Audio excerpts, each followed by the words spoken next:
¿Alguna vez has pensado que una historia sobre animales en una granja podría esconder un secreto mucho más oscuro y profundo? En Rebelión en la Granja, George Orwell no solo escribió un cuento para niños o una simple fábula. Detrás de cada cerdo, cada oveja y cada gallina, se oculta un mensaje que habla de poder, traición y manipulación. Hoy te invito a adentrarte conmigo en ese mundo aparentemente sencillo, pero cargado de símbolos y significados ocultos que podrían cambiar para siempre la forma en que ves la historia y la política. ¿Estás listo para descubrir lo que Orwell realmente quiso decir y por qué este libro sigue siendo una advertencia viva?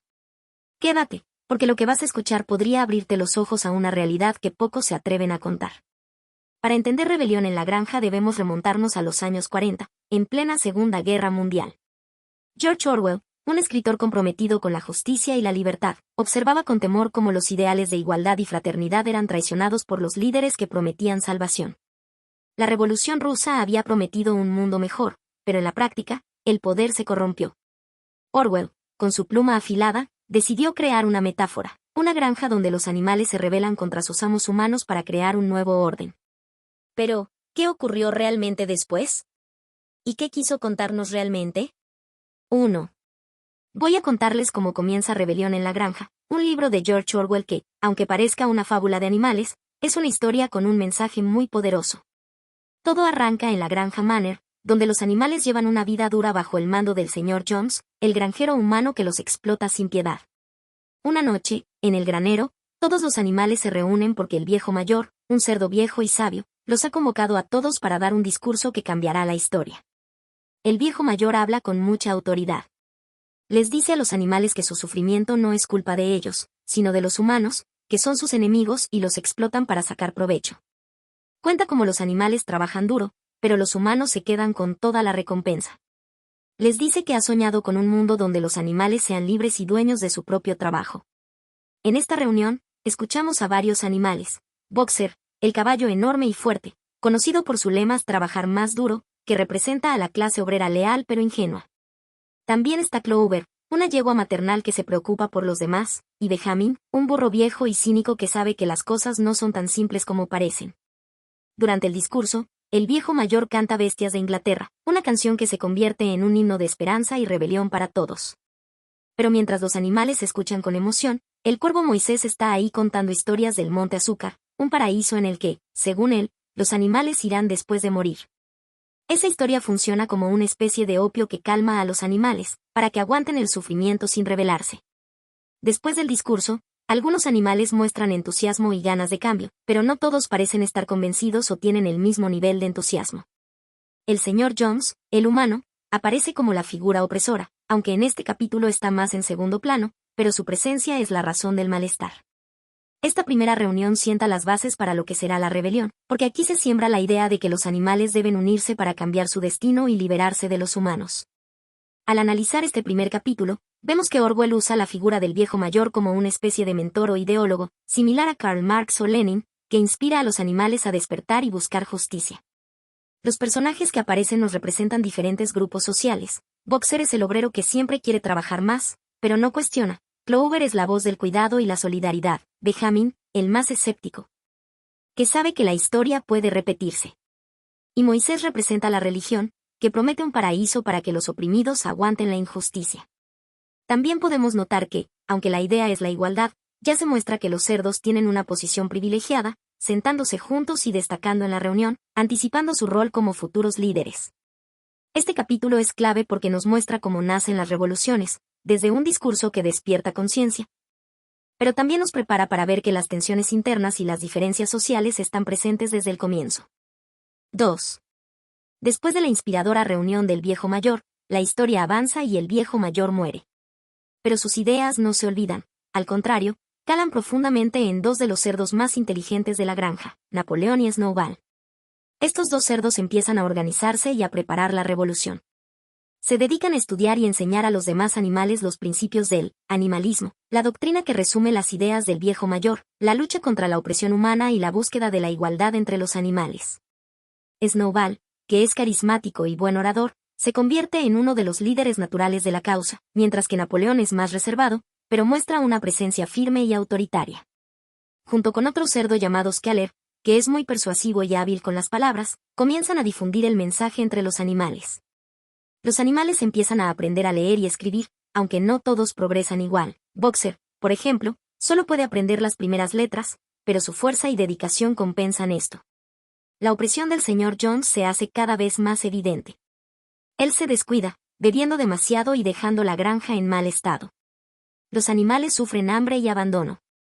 Finalmente, un día, cansados de la crueldad y la negligencia de Jones, los animales se rebelan espontáneamente, expulsan al granjero y a sus hombres, toman el control de la granja y la rebautizan como Granja Animal. Esta es la rebelión que el viejo mayor había soñado, un momento de esperanza y cambio total. Pero a pesar de la victoria, los animales saben que la lucha apenas comienza. Deben organizarse para mantener el poder y construir la sociedad justa que sueñan. Este capítulo es fundamental porque muestra el paso de la idea a la acción. La muerte del viejo mayor simboliza el fin del mentor, y comienza la etapa de construcción del movimiento revolucionario. La figura de Napoleón y Snowball representa las tensiones que suelen aparecer en toda revolución, diferentes estilos de liderazgo, estrategias y ambiciones.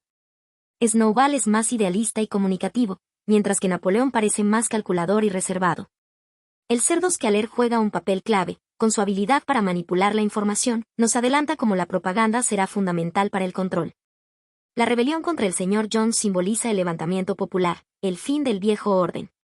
Pero el capítulo también nos prepara para entender que el éxito no es el final, sino el comienzo de nuevos desafíos, como mantener la unión, evitar la corrupción y construir la igualdad real. En resumen, este capítulo es un reflejo de las revoluciones reales, ideales grandes, conflictos internos y el desafío de transformar el poder. 3. Después de la victoria en la rebelión y la expulsión del señor Jones, los animales asumen por completo el control de la granja, ahora llamada Granja Animal. El ambiente es de entusiasmo total, están decididos a construir una sociedad justa, sin humanos, donde todos sean iguales. Los cerdos, por ser los más inteligentes, asumen naturalmente el rol de líderes. Snowball y Napoleón organizan el trabajo. Cada animal tiene tareas asignadas, y al principio, todos cooperan con energía. Una de las escenas más importantes es cuando los animales escriben los 7 mandamientos del animalismo en la pared del granero. Son principios fundamentales que resumen la ideología de la granja. El más importante. Todos los animales son iguales. Pero ya aquí empiezan a verse señales preocupantes. Algunos animales no pueden aprender los mandamientos completos, así que Snowball los resume en una sola frase más simple. 4 patas sí, 2 patas no. Mientras tanto, se inicia una campaña de alfabetización. Snowball se esfuerza por enseñar a leer y escribir, pero la mayoría solo logra aprender unas pocas letras. Los cerdos, en cambio, aprenden todo rápidamente. Boxer, el caballo fuerte y noble, adopta un lema que lo representa por completo. Trabajaré más duro. Lo repite constantemente, convencido de que así puede aportar a la nueva sociedad. Pero en medio del entusiasmo, hay señales de desigualdad que muchos no notan. Por ejemplo, los cerdos ya no trabajan, solo dan órdenes. Además, se apropian de la leche y las manzanas, lo cual molesta a algunos animales, pero Scaler los convence de que es necesario. Les dice que los cerdos necesitan esos alimentos para pensar mejor, y que si ellos fallan, Jones volvería. La frase que utiliza Scaler, y que se vuelve recurrente es: ¿no quieren acaso que el señor Jones regrese? Con eso, logra silenciar las dudas y cerrar cualquier discusión. Así, mientras todos creen que trabajan por la igualdad, empieza a consolidarse el poder de una minoría. Este capítulo marca el comienzo del autoengaño colectivo. Por un lado, los animales trabajan con entusiasmo, creyendo que están construyendo algo justo. Pero Orwell nos muestra que la desigualdad empieza a surgir desde el inicio del nuevo régimen. Los cerdos, que no trabajan físicamente, se adjudican privilegios argumentando que es por el bien común. Es una crítica directa a las élites intelectuales o políticas que, tras las revoluciones, asumen el poder sin rendir cuentas. Scaler, con su lenguaje manipulado, representa la propaganda. ¿Usa el miedo? ¿Quieren que Jones regrese? Para justificar decisiones injustas. Eso es clave, no necesitan usar la fuerza todavía, solo palabras bien calculadas. El lema de Boxer, trabajaré más duro, refleja la mentalidad del obrero fiel, que cree en el sistema sin cuestionarlo. Orwell aquí muestra cómo la devoción sin pensamiento crítico puede ser usada para sostener estructuras de poder. Aunque los animales creen que son libres, en realidad ya están comenzando a ser manipulados.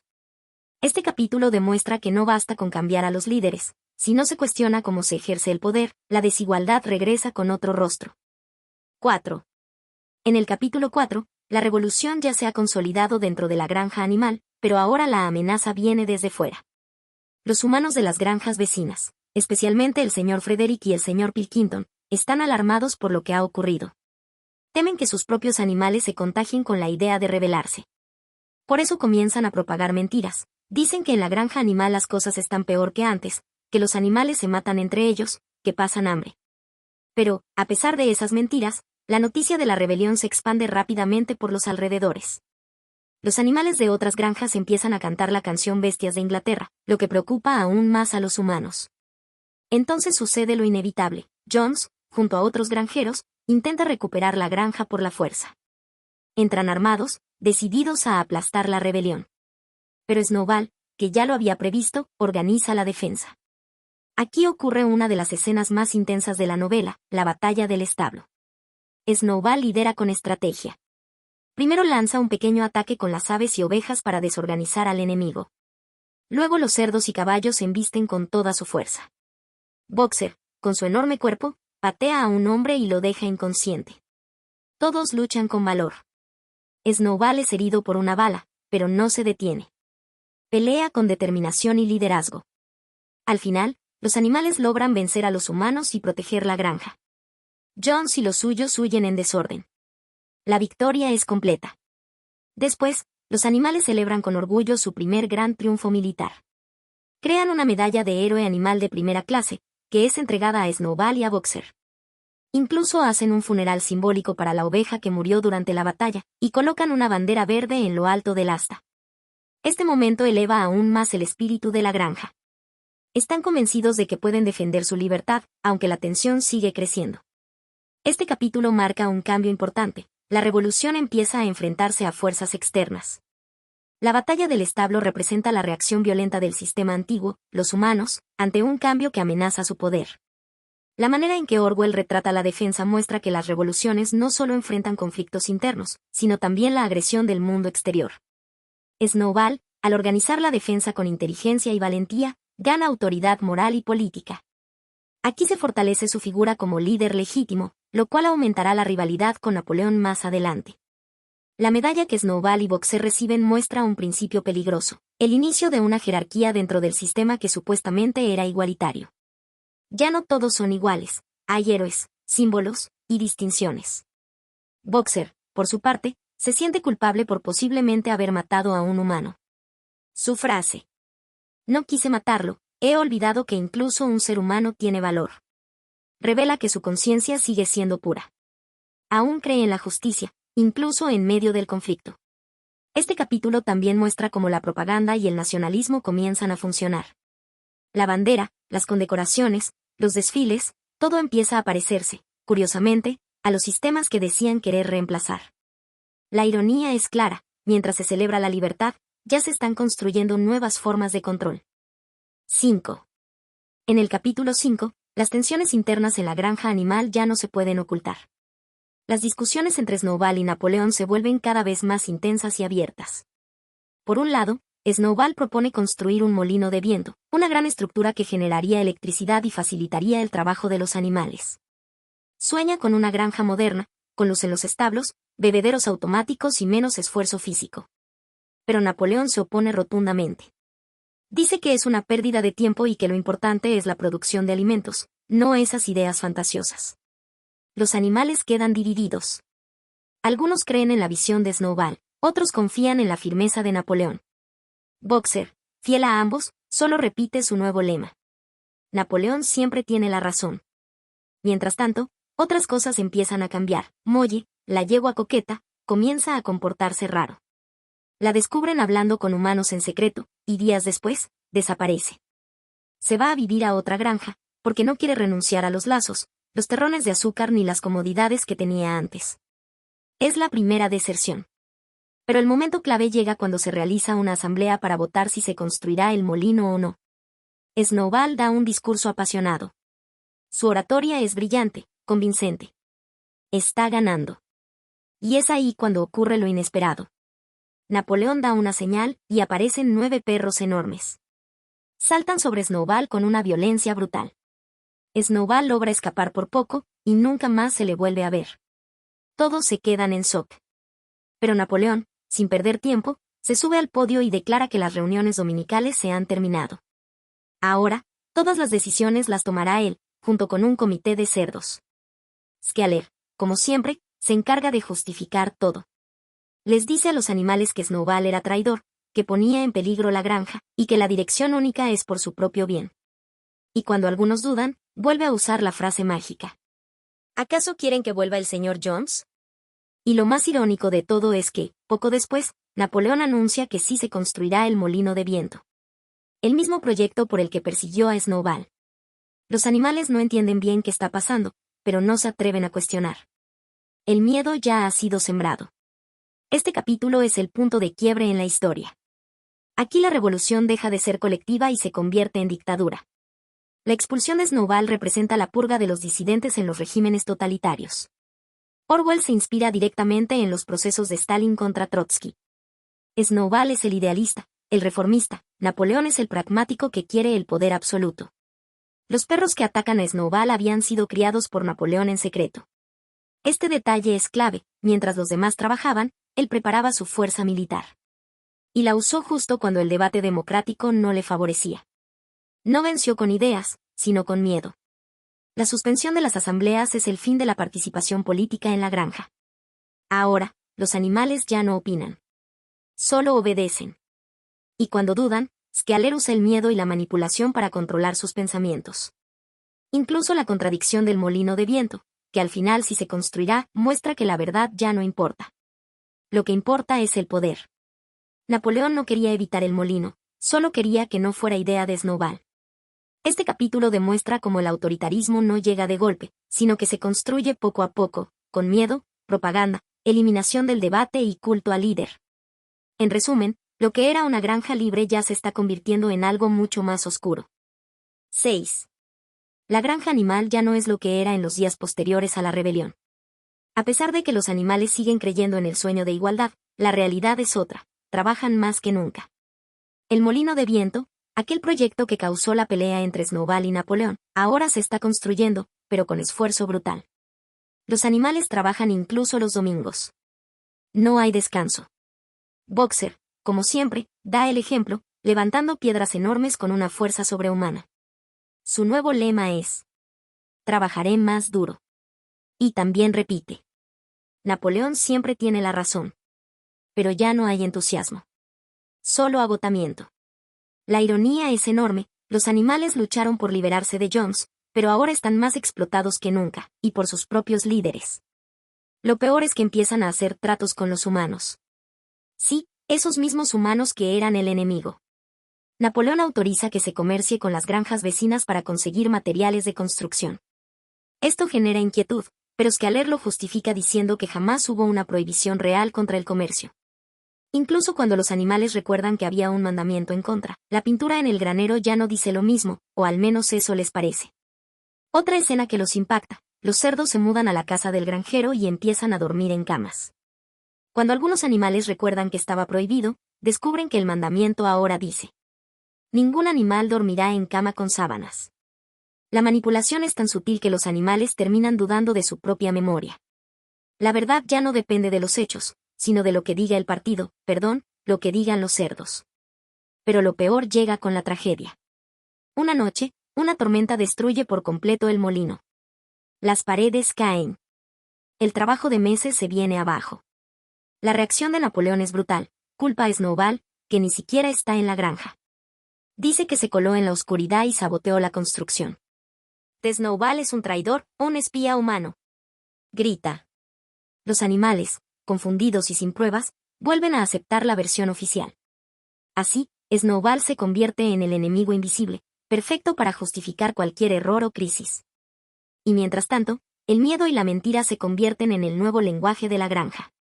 En este capítulo, Orwell nos muestra cómo el régimen de Napoleón transforma la revolución en una dictadura disfrazada.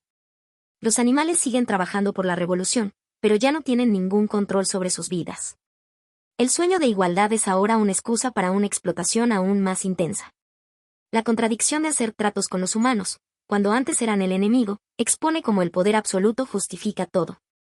Las reglas cambian, se reescriben, se ajustan.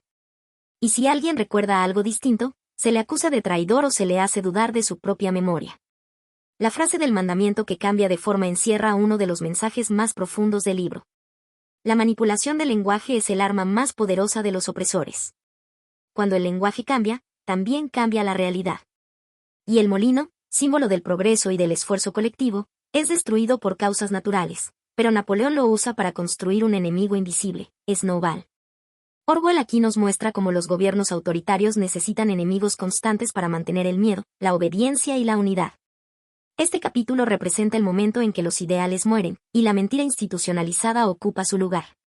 Y lo más trágico es que muchos, como Boxer, aún creen que si trabajan más, todo mejorará. 7. Lo que ocurre en el capítulo 7 es simplemente aterrador.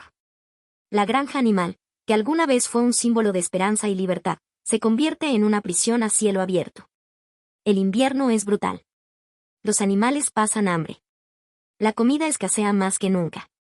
La construcción del molino ha agotado sus fuerzas, y el clima lo ha arruinado todo.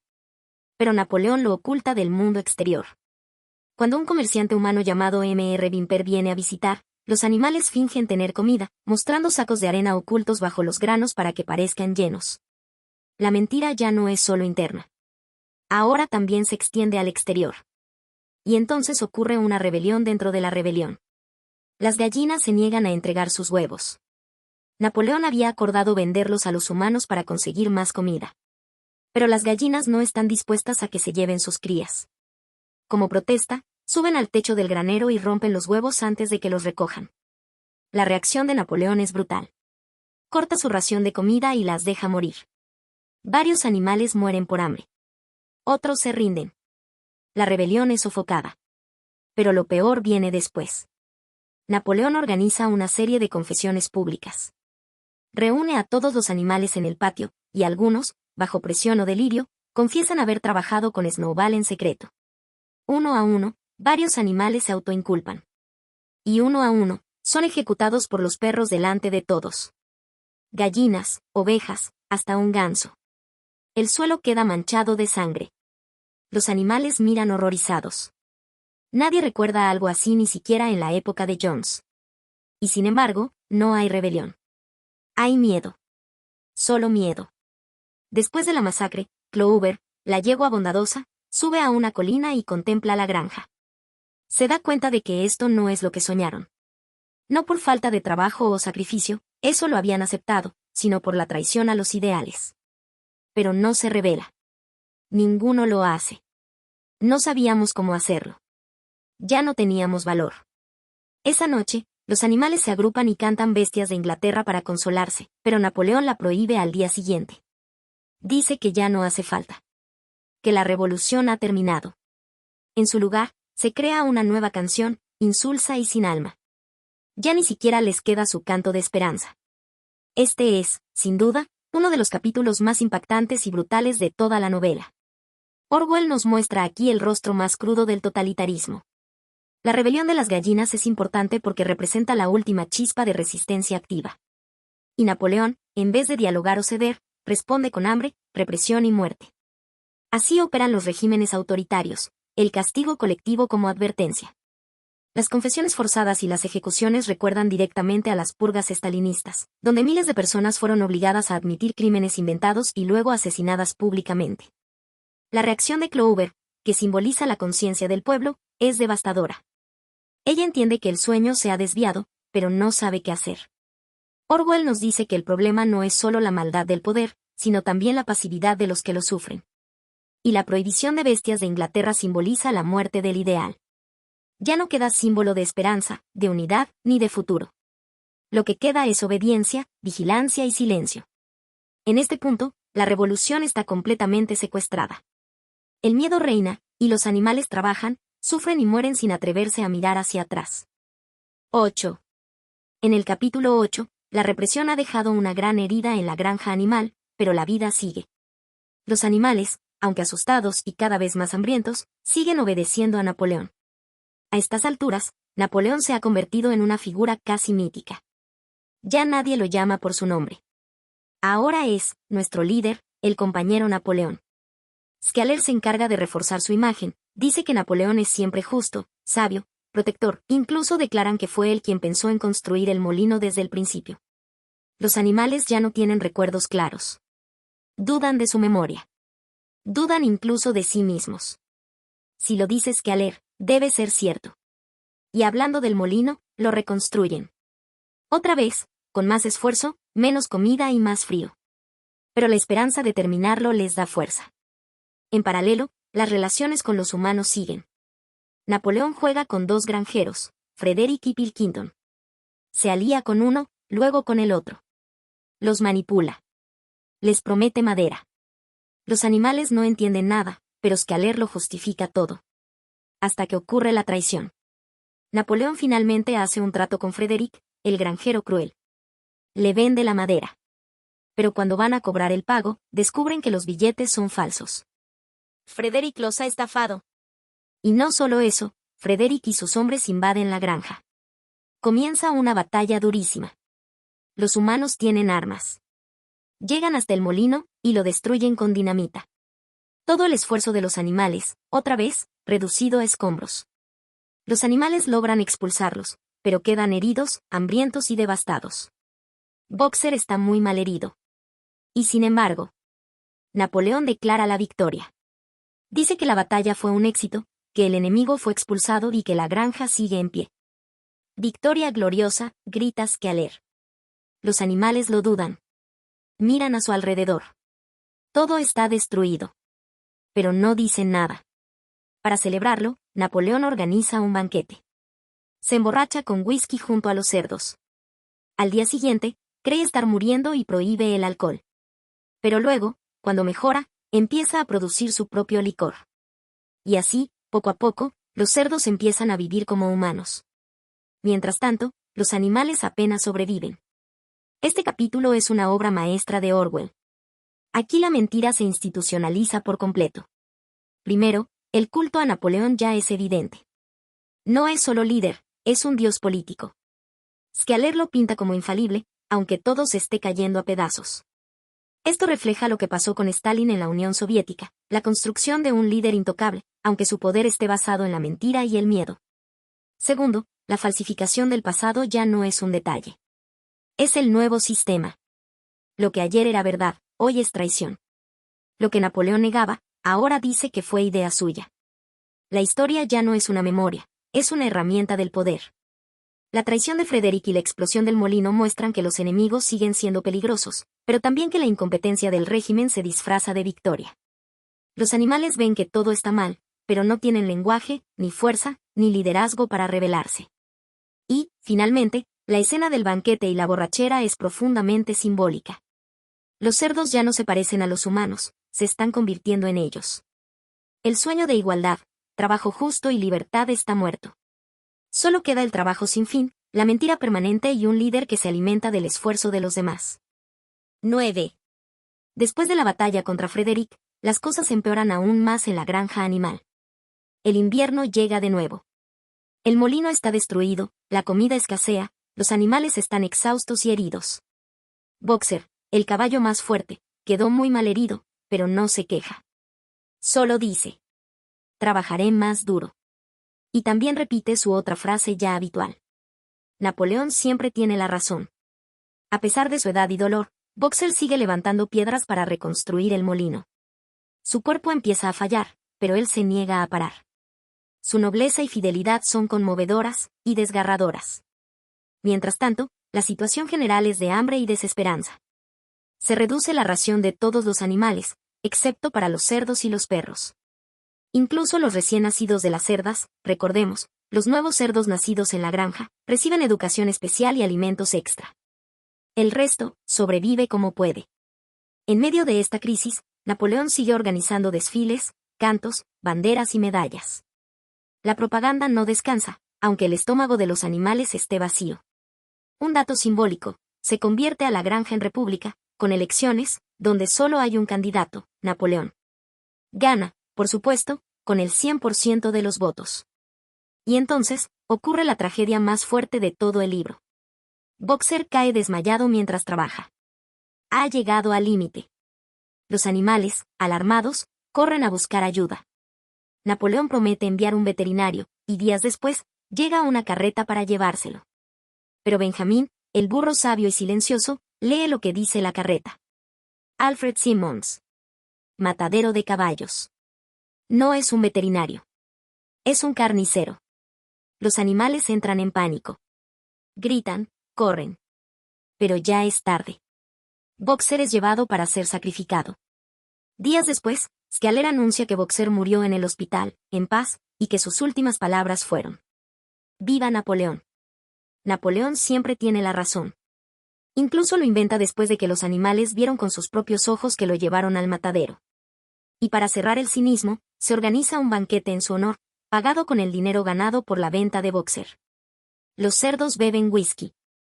Los demás vuelven al trabajo. Este capítulo es el corazón trágico de la novela. La figura de Boxer representa al obrero fiel, al pueblo trabajador que, aunque explotado, sigue creyendo en el sistema, convencido de que su esfuerzo traerá una vida mejor. Pero Orwell es claro, el sistema no lo recompensa. Lo usa y lo desecha. La traición de Napoleón a Boxer es el acto más cruel de toda la historia. El líder al que Boxer fue leal hasta el final lo vende al matadero para obtener dinero. Es el momento que revela que ya no queda nada del ideal original de la rebelión. Y lo más doloroso es que los animales aceptan la mentira. Aunque vieron la carreta, aunque Benjamín lo advirtió, la versión oficial los convence. El control del pensamiento ha sido completo. La memoria ya no sirve. La verdad la fabrica el poder. Este capítulo también muestra cómo la élite consolida su control absoluto, mientras el resto ya ni siquiera lucha. Solo trabajan, sufren y repiten consignas. La granja ya no es una revolución fallida. Ahora es una dictadura consolidada. 10. Han pasado años desde la rebelión. Muchos de los animales que la vivieron ya han muerto. Boxer, Snowball, incluso Muriel y otros, ya no están. Solo queda Benjamín, el burro, y unos pocos testigos del pasado. La granja animal ya no se parece en nada a aquella que soñó con libertad e igualdad. El molino, finalmente, está terminado, pero no se usa para dar electricidad, como prometió Snowball.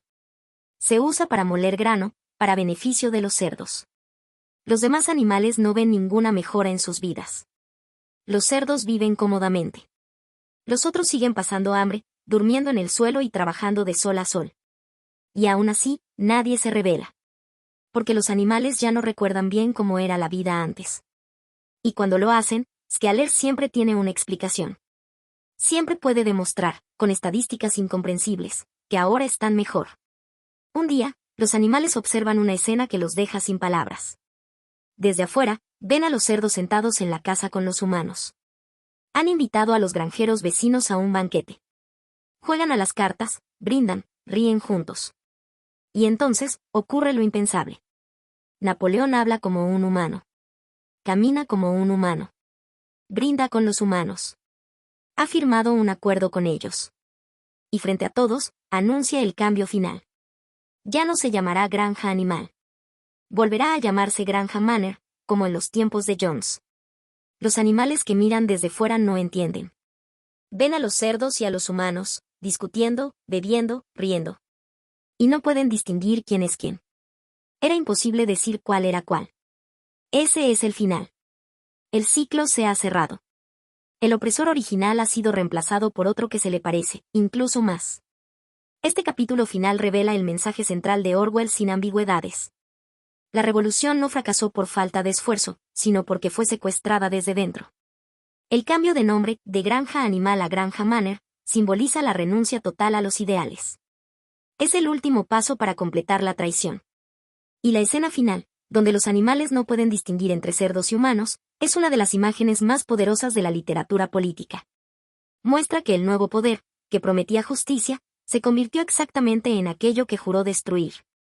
Los cerdos han adoptado el lenguaje, el comportamiento y los vicios de los humanos. Pero lo más importante, han adoptado su lógica de explotación. La novela termina sin esperanza aparente. Los animales están vencidos, cansados, confundidos. No porque no quisieran cambiar el mundo, sino porque nunca aprendieron a cuestionar el poder. El verdadero enemigo de la libertad, nos dice Orwell, no es solo la fuerza. Es el olvido. Es la mentira. Es la manipulación del lenguaje, de la historia, de la realidad. Y lo más escalofriante. El totalitarismo no necesita cadenas visibles. Solo necesita que olvidemos cómo se ve la libertad. Muchos lectores de Rebelión en la Granja no saben que Orwell escribió un epílogo original que fue censurado en su momento. Este epílogo no aparece en todas las ediciones del libro, pero contiene una de las reflexiones más lúcidas y alarmantes sobre la libertad de pensamiento en tiempos modernos. Allí, Orwell no solo señala los horrores del estalinismo, sino también el peligro de la autocensura en Occidente. Dice claramente: es posible que, cuando se publique este libro, mis puntos de vista sobre el régimen soviético se hayan generalizado. ¿Pero y qué? Cambiar una ortodoxia por otra no supone necesariamente un avance. Orwell está alertando sobre algo muy actual incluso hoy. Cambiar una ideología opresiva por otra igualmente rígida y acrítica no es libertad. Es simplemente otro tipo de prisión. Lo que denuncia no es solo el totalitarismo soviético, sino la incapacidad del público occidental para tolerar el disenso cuando ese disenso va contra lo políticamente aceptado. Habla de cómo la prensa libre y los intelectuales supuestamente democráticos censuraban ideas incómodas, no por imposición estatal, sino por conformismo, miedo o conveniencia ideológica. En el epílogo, Orwell reconoce que tuvo muchas dificultades para publicar Rebelión en la Granja. No fue el Estado quien lo detuvo. Fueron las editoriales, los críticos, los colegas intelectuales que no querían criticar a la URSS durante la Segunda Guerra Mundial porque era el aliado de momento. Ese es el punto central: la censura más peligrosa no siempre viene de los tiranos. A veces viene de nuestra incapacidad para escuchar ideas que nos incomodan.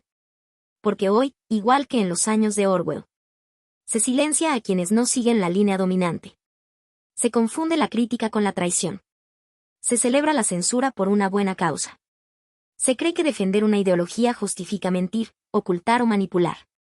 Y Orwell advierte: cuando se exige a los escritores que actúen como propagandistas y se les impide decir la verdad, la libertad desaparece. Este epílogo no nos dice a quién apoyar, sino que nos obliga a no apagar la mente. Nos recuerda que toda ortodoxia crítica, incluso la que parece justa, puede volverse opresiva si no permitimos el disenso, la crítica y el pensamiento independiente. Orwell no escribió Rebelión en la Granja solo para advertirnos del totalitarismo, sino para recordarnos que el pensamiento libre necesita espacio, incluso cuando molesta. Que cambiar de bandera no es suficiente. Que si queremos libertad real, debemos aprender a resistir no solo al tirano, sino también a la comodidad de pensar lo mismo que todos. Y así termina la historia de la granja animal, una revolución que comenzó con ideales de igualdad, justicia y libertad, y que acabó en una dictadura donde ya no se podía distinguir entre opresores y liberadores.